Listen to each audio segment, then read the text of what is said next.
Thiruchitrambalam, Hara Hara Nama Parvati, Bataye, Hara Hara Mahadeva, Sitsabesa, Sivasidambaram, தென்னாருடைய சிவனே போற்றி எந்நாட்டவர்க்கும் இறைவா போற்றி. திருச்சிற்றம்பலம். எடுக்கும் மாக்கதை இந்தமிழ் செய்யுளாய் நடக்கும் மேன்மை நமக்கருள் செய்திட தடக்கை ஐந்துடை தாழ்செவி நீழ்முடி கடக்களிற்றை கருத்துள்ளிருத்துவான். உலகலாம் உணர்ந்து ஓதற்கரியவன் நிலவுலாவிய நிர்மலிமேனியன் அலகில் சோதியன் அம்பலத்து ஆடுவான் மலர் சிலம்படி வாழ்த்தி வணங்குவாம். சைவத்தின் மேற்சமயம் வேரிலை அதில் சார் சிவமாம் தெய்வத்தின் மேற் தெய்வம் இல்லனும் நான்மறை செம்பொருள் வாய்மை வைத்த திருத்தேவாரமும் திருவாசகமும் உய்வை தரச் செய்த நால்வர் பொற்றாள் எம்முயிர் துணையே. தில்லைவாழந்தனரை முதலாக சீர்படைத்த தொல்லையதாம் திருத்தொண்டத் தொகையடியார் பதம் போற்றி உலையவர் புராணகதை உலகறிய விரித்து உரைத்த செல்வமலி குன்றத்தூர் செக்கிழாரடி போற்றே. ஆதாரமாகிய மாணிக்க வாசகர் பாதார விந்தம்பணிவும் பண்டு செய்த தீதான பாவங்கள் எல்லாம் தீர்ந்து ஞானோதயம் வந்து கூடிடுமே. திருச்சிற்றம்பலம். Dear devotees, welcome back to the Periyapuranam Discourse series. Today we are going to think through the wonderful history of Thirukkuripputhondar Puranam. Let me pay my obeisance to the lotus feet of Thiruchitrambalam Swamigal and also to the 57th Pontiff of Gomathinayagam Kalyanapuriyadina, Shri Guru Mahasanidhanam, Paisarvamanikasana Swamigal as well. By the grace of the Almighty Lord Shiva, let's go ahead and get started with Empiran Thirukkuripputhondar Puranam. Thirukkuripputhondar Puranam. Basically, it has three major parts. Hundreds of verses Devachekla Swamigal has composed for this specific Puranam. But we can group that into three major parts. The first part is the reputation of Thondai Nadu. Devachekla Swamigal explains how great the Thondai Nadu is in terms of the Velalar people, the various Shiva temples in Thondai Nadu. And then the second part is the significance of Shivagama and Shiva Puja.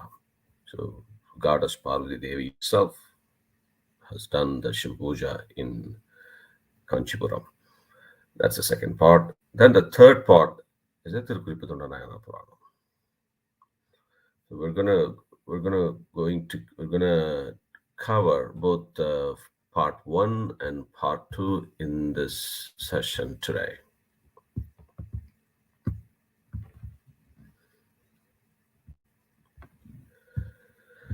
All right.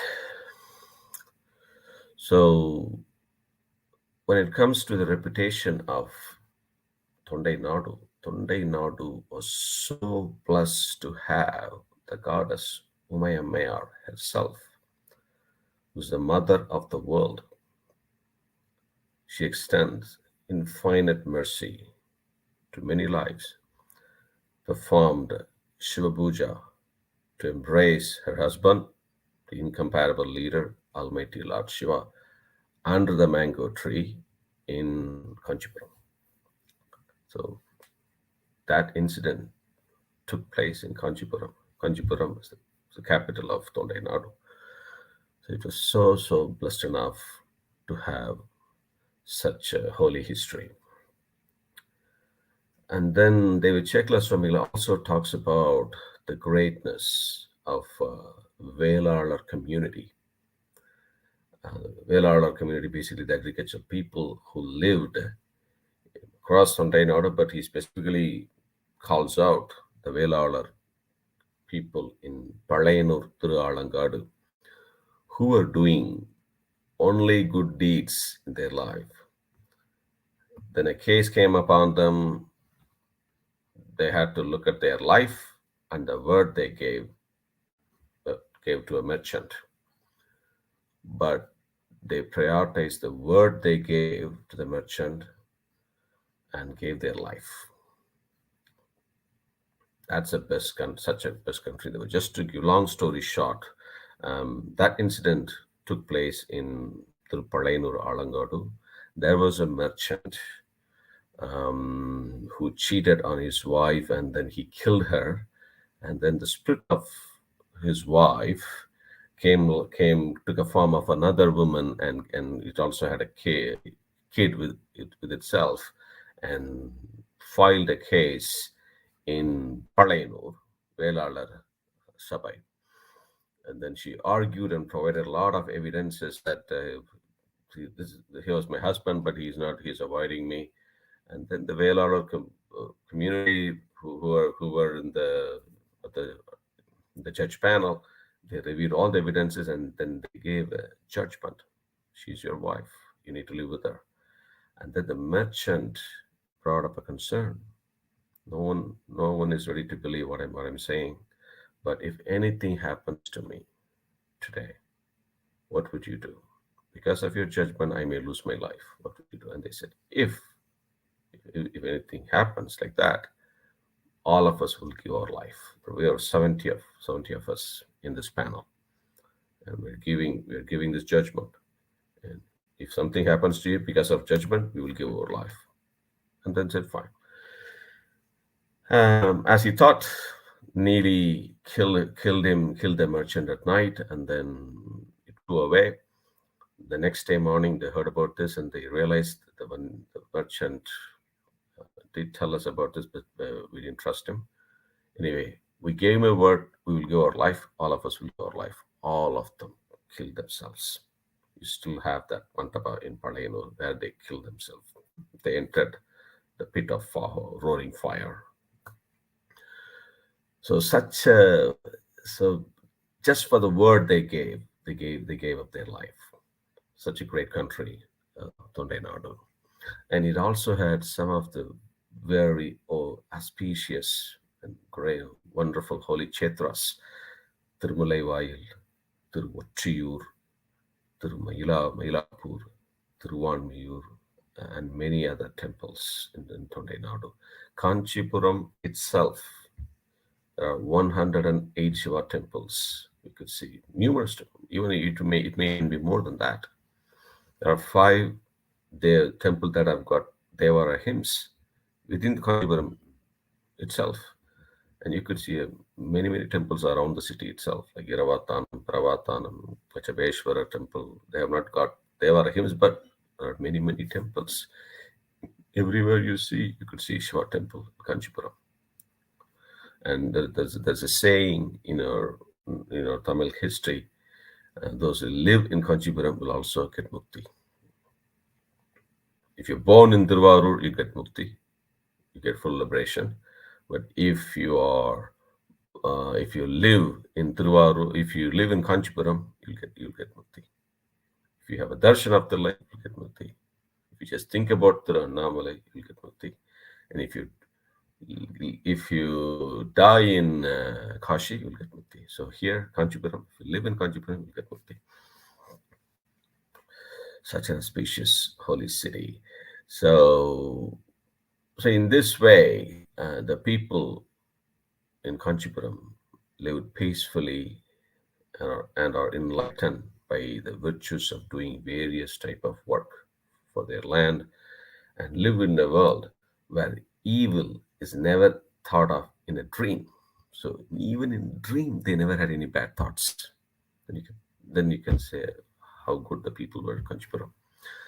And the Vichekla Swami will close us the first part saying, we cannot praise enough the greatness of this Thondai Nadu in text. It's so great. Thondai Nadu, a land that is proud of its prosperity.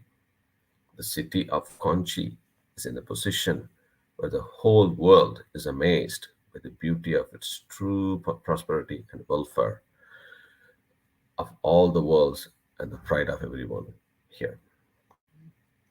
So that's about the reputation of Thondai Nadu. Now, second part, Shivagama, the significance of Shivagama and Shiva Puja. So once upon a time, goddess Parvati requested Lord Shiva to teach her the various agamas that Shiva had said. Then Lord Shiva explained with various Shivagamas, 28 Shivagamas, and other Upagamas to Goddess Parvati. Devi Chekla Swamigal composed a very nice phrase in Puranam. Let me read that out. வெள்ளி மால்வரை கைலையில் விற்றிருந்தருளி துள்ளுவார் புனல் வேணியார் அருள் செய்ய தொழுது தெள்ளுவாய்மீன் ஆகமத் திறனெல்லாம் தெரிய உள்ளவாறு கேட்டு அருளினார் உலகை ஆளுடையார். Which means Lord Shiva, who resides on the silvery Thirukkailaya mountain, Vellimalvarai, who had warmed the Ganga of raging giants on his Jadamudi, taught Goddess Parvati the characteristics of various Shivagamas, which speak the clear truth. The Shivagamas has 4 parts: Sarya, Kiriya, Yoga, Jnana. And we will talk about that in detail later. And Goddess Parvati learned everything from Shiva, and then she bowed down to her husband, Almighty Lord Shiva, and learned the characteristic of all Shivagamas. So the learning is done. The next part is then you stick by what you learned. Karka Kasarara Karpavi Katrapi Nirka Adarkutta. Then another song, Dev Chekla Swamil explains. Yenil Ahamam Yemdi Rever. Tamirumbu Munmayavdu Pusana in Urektarula. Annalar Tame Achane Buria Adarital. Penil Nallavala Perundava Kurundu. Which means Lord Shiva had explained the innumerable agamas, enil agama. Though we give agamas a number 28, but still it's innumerable agamas in detail to Goddess Parvati. The key truth of Shivagamas was to do Shiva Puja. Tamurumbu Unmayavadu Pusane Noraturula. Shiva Puja to Lord Shiva by Shivagama rules and regulation, not by the way we want. So, Goddess Parvati immediately. So that was the essence of the of Agama. Okay, the Lord loves Shiva Puja, then I should do a Shiva Puja. Goddess Parvati wanted to do Shiva Puja as per Shivagama rules, and then Dev Chekla Swami praises Goddess Parvati, the goddess who is the most good of all women. Pennil Nallavala Perundava Kolundu. Then Goddess Parvati bowed her head to Shiva and requested, I would like to do Shiva Puja based on the agamas that you just taught me. On hearing this, the Lord was pleased and said,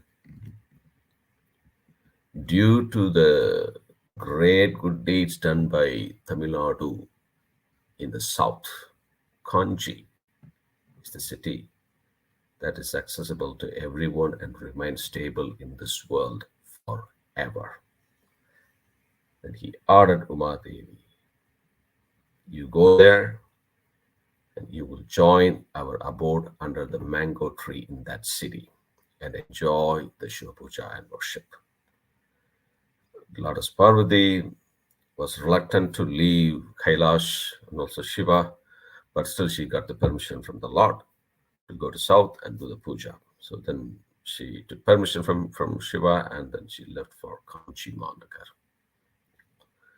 So Goddess Parvati, with all her retinue, she reached Kanchipuram and she was looking for the mango tree that Shiva was telling her about in Kailash, Ekambashwarar, situated under the mango tree.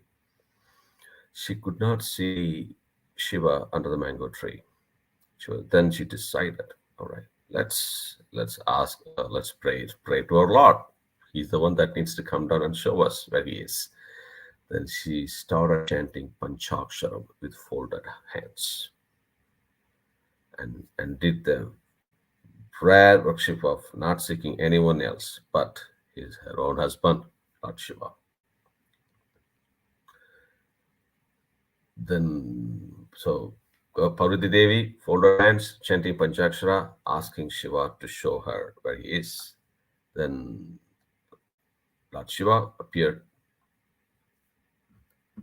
Lord Shiva appeared in front of Parvati and then showed himself under the mango tree. Then the deception was over. He was hiding himself, and now it was over. Goddess Parvati was so pleased to see Swami under the tree of mango. And then she started doing Shiva Puja from there on.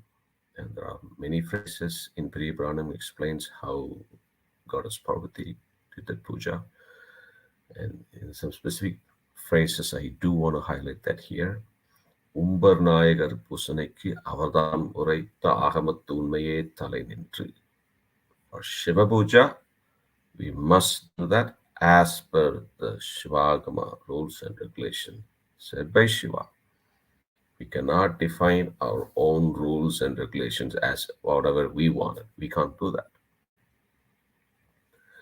This is not technology or politics to do new invention or innovative thoughts. This is spiritual. And the Lord knows everything. We human beings, trivial people, we don't know anything about it. The Lord has already defined the requirements and in 4 different stages. This is how you do it. This is how you do Kumbhabhishek. This is how you do Shiva Puja. Here are the mantras. You follow this. We need to stick to that. And if we define our own way of worshipping, like we can see, there are new way of doing homas in different waves. People invented. It won't just work. Okay, none of them are aligned to Shaivism. So when we do Shiva Puja, it should be based on Shivagama. Goddess Parvati was doing Shiva Puja every day. And then while she was doing Shiva Puja, she also thought the main purpose of having a hand is to do Shiva Puja. Karam Dharumpayan Idiyana. The main purpose of having hands is to do Shiva Puja to Shiva. And she thought about that often when she did the puja. So Goddess Parvati is showing us the way. She's setting up an example for her children, for all of us to follow. So then Lord Shiva wanted to play a holy prank on her wife. So by the grace of Shiva, 7 oceans gathered together, as if they gathered together and swelled with sound, that the world of the sky expanded to be contained in it, and that it increased as if going up, and that the Kambaya river stream swelled like a flood. Basically, a flood came from Kambaya. Shiva initiated a flood on Kambaya because the mango tree situated on the bank of Kambaya. Shiva is situated under the tree, under the mango tree. So the flood started coming in.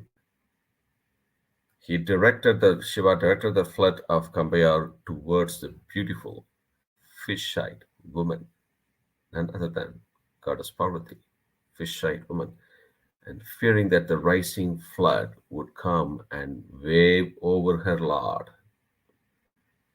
Even the sky, the Varuna Devan, also realized that. With the ardent love of, she was doing Shiva Puja, flood was coming towards her. She tried to stop the flood with her hands, seeing that flood did not stop. Then without any other action, Virati Umadeviya, was the power of Shiva, wrapped the cold crescent in her braid, hugged Ehambreshwara tightly to protect the shrine. And then Goddess, the daughter of Malayarasan, out of fear of her love for her Lord, would embrace Mahadeva from the palm of mango tree with their arms clasped to the mountain, and also whose love she desired. At that time, Shiva made his Tirumeni soft and flexible to give the goddess some comfort. She was hugging him tightly, and her bangles and chest was pressing Shiva, and then Shiva made himself soft and flexible. Thirukkuripputhondar, to give goddess the comfort, and everybody started praising. Empirattikku Emperuman Thirukkuripputhondar. Then Shiva appeared in front of her. It was just a holy prank. Goddess bowed her head to the Lord and said, Swami, my puja is not finished yet. I need your blessings to complete the remaining part of Shiva puja. Shiva said to her, Devi, your puja worship never ends. And she prayed to Shiva, I need your blessings to do all dharmas, 32 dharmas in this city. And also, the next is it's a very interesting one. It shows the mercy she has on the people of Kanchipanagar. She said, I would like to do the 32 witches in the city, and also I would like you to forgive any sins being done by the people of Kanchipanagar and convert them into good deeds that would elevate their life to next level, with the exception of Shivavachar. So if they're just doing normal sins, please forgive them. Don't punish them for that. But if they are doing Shivavachara, no exception. They will be punished. So that's why those who live in Kanchipuram, they only make good deeds. They don't make bad deeds. So obviously, they go down on the path to the next level to attain mukti. Then Lord Shiva blessed her with all the things she asked, and then Goddess Parvati continued to do the 32 dharmas in Kanchipuram, and then Devachekla Swamigal explains the beautiness of Kanchipuram in several phrases. And that's pretty much about it. So the good thing, if you go to Kanchipuram, there's a Kama Kotam right in the middle of Kanchipuram. And when Sundaramurti Swamigal was coming from Thiruchiyur, he lost his eyes. He came to Kamakota. He worshipped the goddess, and then he went to Kambaram. Then there he got his songs. There he sang. There he prayed to the Hambreshwara. Then he got his left eyes, because Goddess Parvati has endless mercy on people. And Sundara prayed to God, Shiva. Sundara was praying to Shiva in Venpakam in many temples from Thiruchiyur. He didn't get his eyes back, but when he reached Kanchipuram, he got his left eye back. Then he sang Alandan Ugandu Amudu Seidani song. So that's all about the reputation of Thondai Nadu and the significance of Shivagama and Shiva Puja. So Goddess has shown us a way, and we need to follow that. If you are doing Shiva Puja, you should question yourself: am I following the same way that the goddess did in Kanchipuram, or are we doing something different? So we must get Diksha from one of the Tirkelaya Mat and do the puja in Shivagamic way, not in any other way. We're not allowed to do that. We don't have any evidences for such new way of thinking. New way of thinking will work out in technology, but this is spiritual rules and regulations defined by the Lord. Humans cannot break that. Right, having said that, let's end the class for today. We will continue எம்பெருமான் திருக்குறிப்புத்தொண்டர் புராணம் in the next class. திருச்சிற்றம்பலம். என்று மின்பம் பெருகும் இயல்பினால் ஒன்று காதலித்து உள்ளம் ஓங்கிட மஞ்சுளார் அடியார் அவர் வான்புகள் நின்று தேங்கு நிலவி உலகலாம். திருச்சிற்றம்பலம். ஹரஹர நம பார்வதி பதையே ஹரஹர மகாதேவா. சிற்றபேசா சிவசிதம்பரம் தென்னாருடைய சிவனே போற்றி. எந்நாட்டவர்க்கும் இறைவா போற்றி. திருச்சிற்றம்பலம். திருநீலகண்டம்.